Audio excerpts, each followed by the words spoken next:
আমাদের মোবাইলে সবসময়ের জন্য মেসেজ আসে, কিন্তু কে কোথা থেকে কীভাবে মেসেজ পাঠাচ্ছে সেটা কিন্তু আমরা বুঝতে পারি না, কোন মেসেজটা সঠিক আর কোনটা ফ্রড।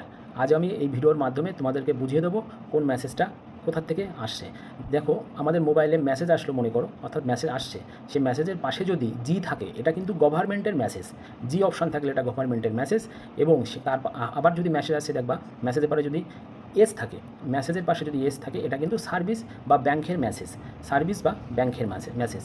আবার দেখবা আমাদের মেসেজের পাশে যদি টি আসে, টি হচ্ছে ট্রানজ্যাকশান মেসেজ, টি হচ্ছে ট্রানজ্যাকশান মেসেজ।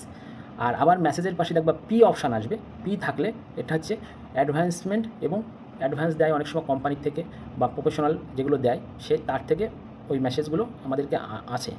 কিন্তু যে মেসেজের পাশে দেখবা কোনো কিছু উল্লেখ করা থাকে না, না থাকে জি, না থাকে এস, না থাকে টি, না থাকে পি, সেই মেসেজগুলো কিন্তু ফ্রড হওয়ার সবথেকে বড় ভয়। ঠিক আছে, ওই মেসেজগুলো আমাদেরকে দেয়, আমরা কী করি না বুঝে অনেক সময় একটা লিঙ্কও দিয়ে দেয়, লিঙ্কে ক্লিক করলে আমাদের কিন্তু ব্যাংক খালি হয়ে যেতে পারে এবং যে কোনো বিপদ আমাদের আসতে পারে। তাই সবসময়ের জন্য আমরা সতর্ক থাকবো। এটাই দেখব মেসেজের পাশে এই চিহ্ন